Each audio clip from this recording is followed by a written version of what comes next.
Right now, I'm in the middle of reading this good book. It's called Freakonomics.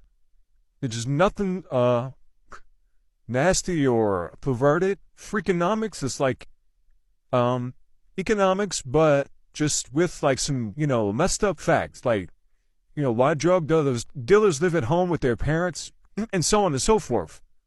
So I stumbled across this chapter talking about abortion in the 1960s.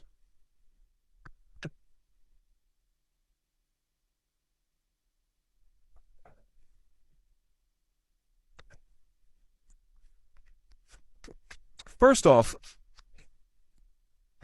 I'm at one of my favorite places, Walmart. It's one of my favorite places, mainly because of the prices. Well, not the cheapness, but just when they roll back, they really roll back. When they do clearance, they really do clearance. But aside from that, their base prices are not really all that cheap.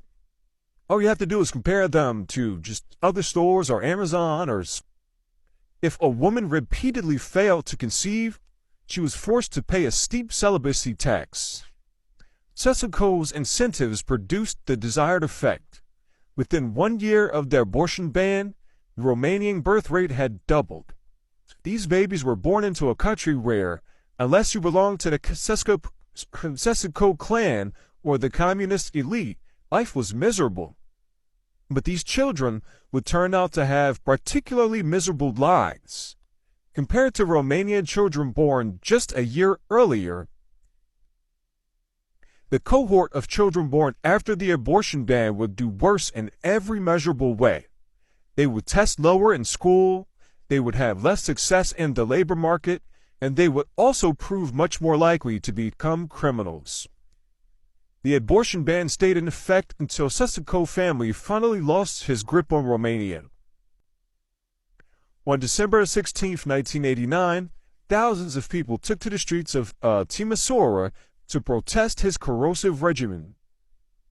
Many of the protesters were teenagers and college students. The police killed dozens of them. One of the opposition leaders, a 41-year-old professor, later said it was his 13-year-old daughter who insisted he attend the protests despite his fear.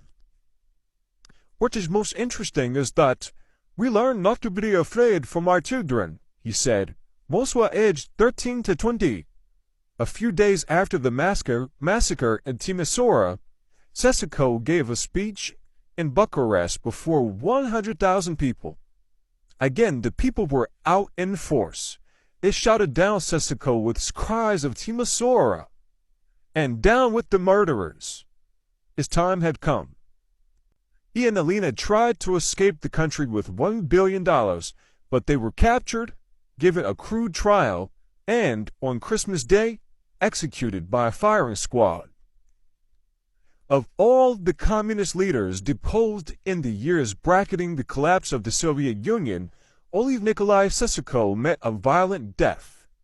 It should not be overlooked that his demise was precipitated in large measure by the youth of Romania, a great number of whom, were it not for his abortion ban, would never have been born at all.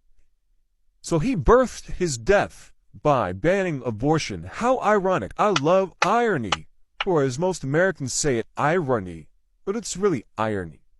Like ironing board.